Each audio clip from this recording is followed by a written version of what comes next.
Every single day, the world uses over 1 million tons of paper. It's in our books, our offices, our packaging. It's so common we barely give it a second thought.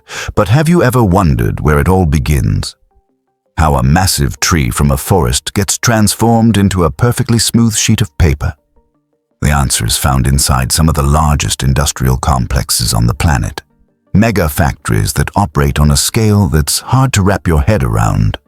The process is a surprisingly elegant symphony of brute mechanical force, complex chemistry, and colossal machinery. We're about to follow a log on its incredible journey into one of these factories to see how raw wood is transformed into the paper you use every day. This is the story of a journey from a quiet forest to a thundering factory floor, a transformation from rough bark to pristine white sheets, happening 24 hours a day, all around the globe. Chapter 1. The Forest. The source of paper. Our story doesn't start in a noisy factory, but in the managed quiet of a sustainable forest. It's a popular misconception that our demand for paper is destroying ancient woodlands. The reality of the modern paper industry is much more systematic. Think of it less like random deforestation and more like farming. These are vast tree plantations, where trees are planted, grown, and harvested in a continuous cycle. The very existence of these forests is tied to the paper mill they supply. For every tree that's harvested, new seedlings are planted, ensuring a perpetual source of wood while keeping the landscape forested. The choice of trees is anything but random. Foresters cultivate specific species for the quality of their fibers, which fall into two main groups: softwoods and hardwoods. Softwoods, like pine and spruce, have long cellulose fibers that create strong, durable paper, perfect for things like paper bags and packaging that need to resist tearing. Hardwoods, such as oak and birch, have shorter fibers. These create a smoother, more opaque paper that's better for printing, making it ideal for high-quality writing paper and magazines. The choice of tree is the very first step in engineering the final product. In these managed forests, trees grow for years, sometimes decades, until they're ready for harvest. That's when forestry crews move in with a combination of heavy machinery and skilled hands. Specialized vehicles called feller bunchers can grip a tree, slice through its trunk in seconds, and lay it down precisely. Then, another machine called a delimber strips the branches from the trunk with incredible speed. These branches aren't wasted. Along with other byproducts, they're often used to generate electricity, helping to power the very factory that will soon process the logs. The bare trunks are cut to uniform lengths and loaded onto giant logging trucks. In other regions, where forests line major rivers, logs are bundled into enormous rafts and floated downriver to the mill, a tradition of transport that's centuries old, now scaled up to an industrial magnitude. As these trucks and barges arrive at their destination, they are feeding a machine that never sleeps. Our log, once part of a quiet forest, is now just one of thousands about to enter a world of mechanical processing and chemical transformation. Chapter 2. Arrival at the mega factory. Preparing the raw material. At the factory gates, the air hums with constant energy. This is where the sheer scale of the operation hits you. The log yard is a massive expanse, covering acres of land and stacked high with thousands upon thousands of logs, a mountain range of wood that serves as the factory's raw material buffer. Giant overhead cranes and heavy loaders move with surprising grace, plucking bundles of logs and carrying them to the start of the production line. This isn't just a holding area, it's a highly organized system ensuring the wood is processed at its freshest. Before our log can be pulped, it has to be stripped of its bark. It's fed into a debarking drum, a colossal, rotating metal cylinder that can be over 100 feet long. Inside, the logs tumble against each other, and the friction violently scrubs the bark clean off the wood. This step is critical because bark doesn't have the fibers needed for paper making and would add dirt and impurities to the final product. The stripped bark is collected and sent to the power boiler, where it's burned to create steam and electricity for the mill. Every part of the tree finds a use. Emerging from the debarker, our log is now pale and smooth, but it's still way too big for the next stage. It needs to be broken down into a consistent size for the chemical process. This is the job of the chipper.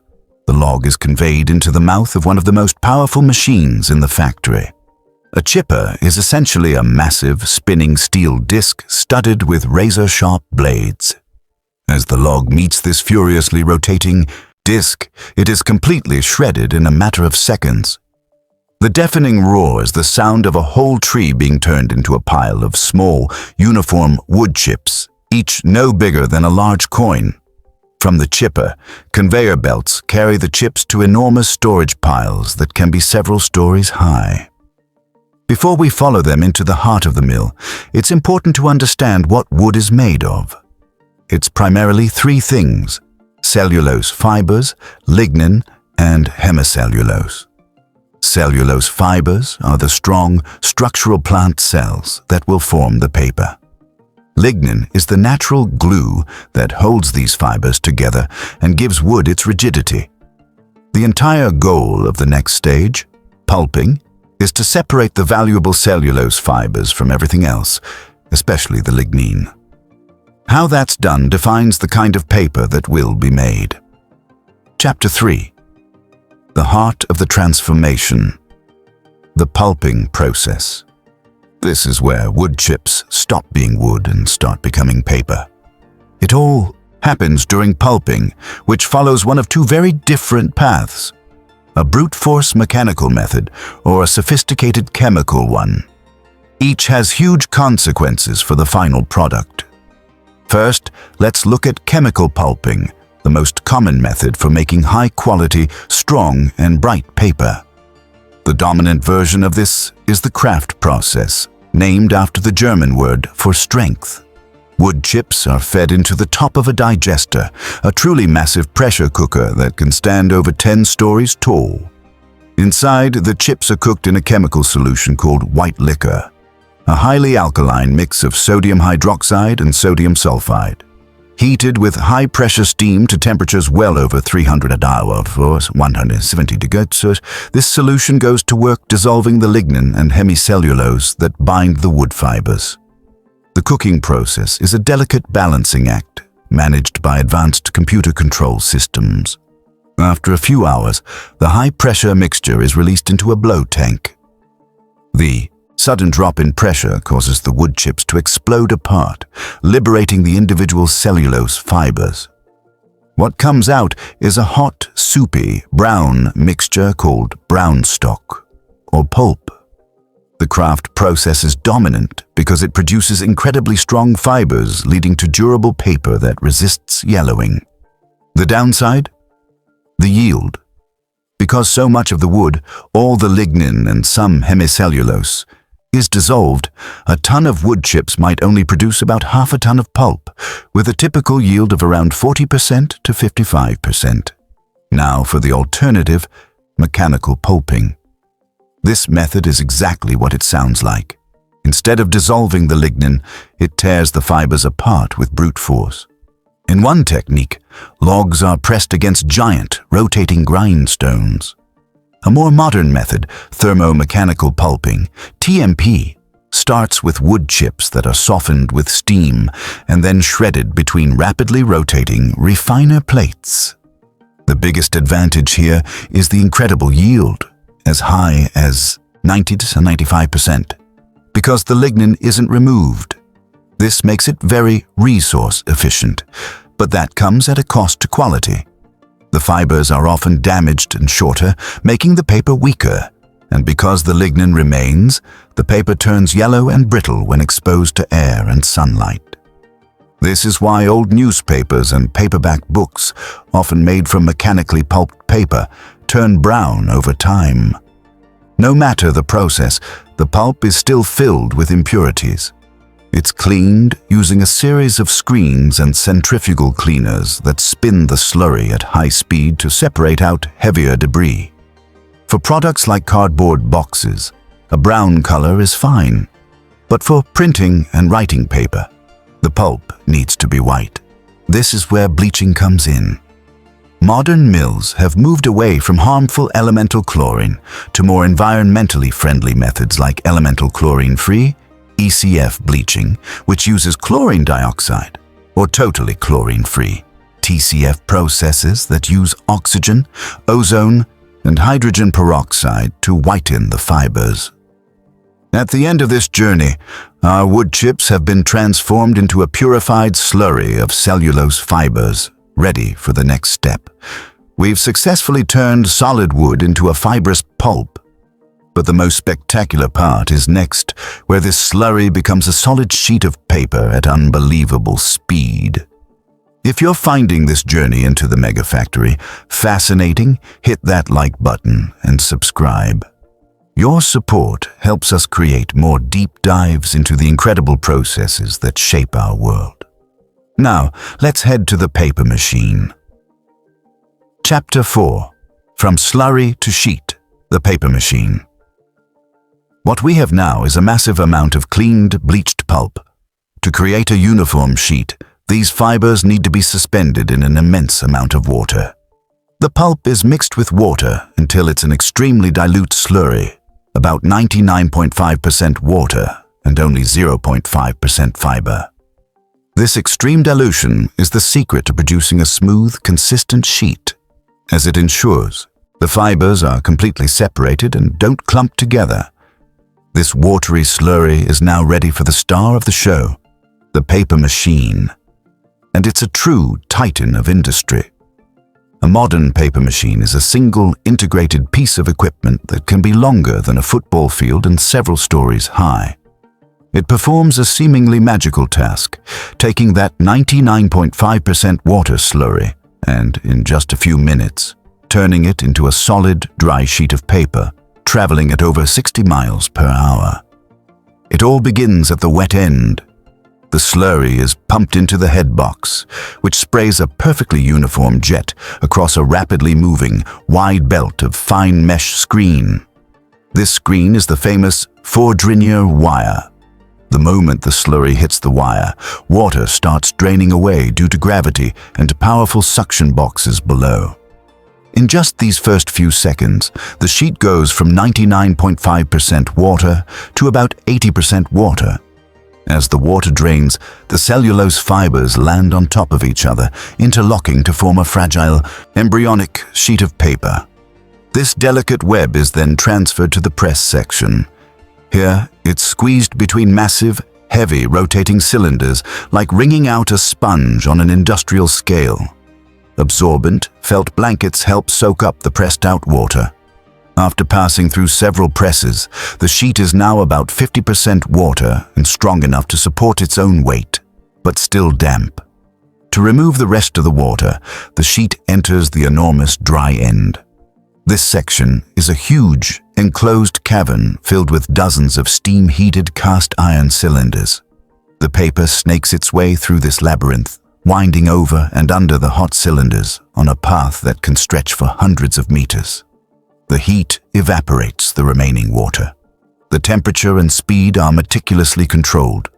Dry it too fast, and the paper can break. When it finally emerges, the paper is only about 5% water. A stable, strong, continuous ribbon of freshly made paper. Chapter 5. Finishing, rolling, and quality control.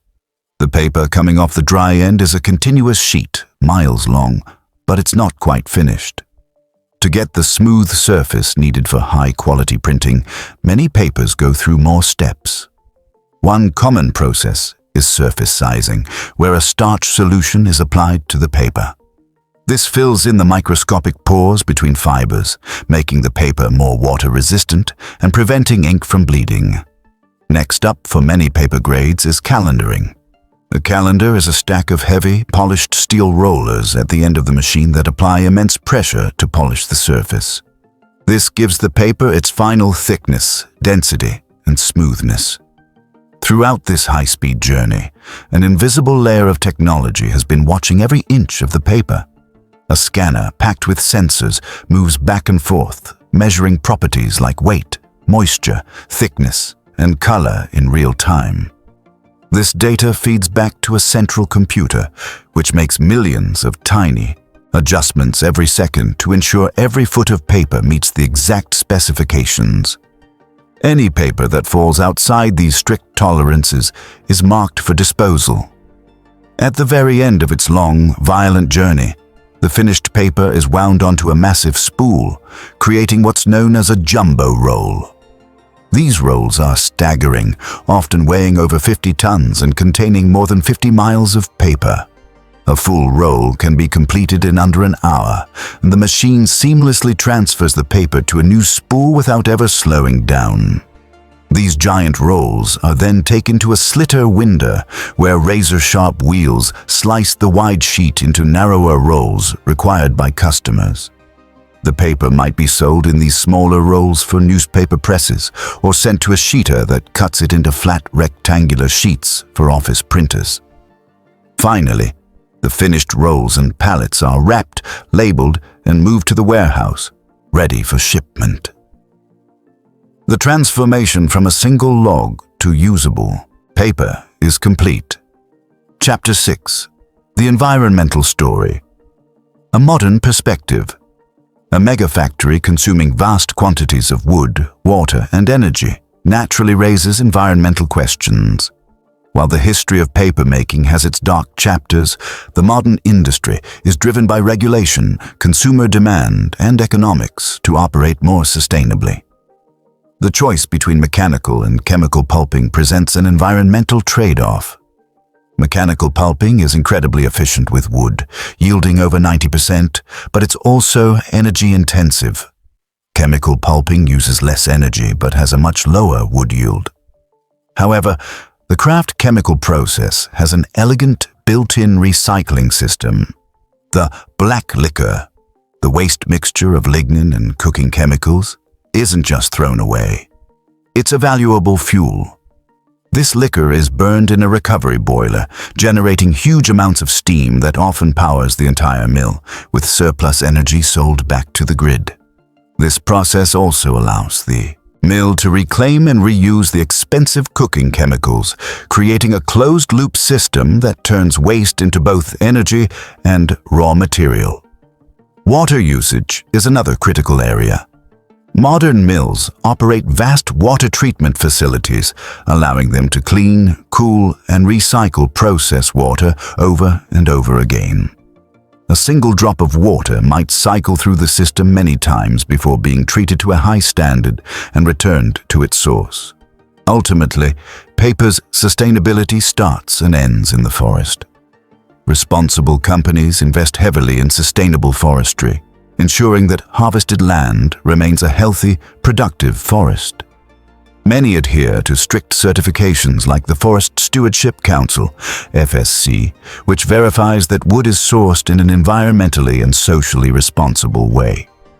This combination of renewable materials, closed-loop recovery, and water recycling paints a far more advanced picture than that of a simple extractive industry.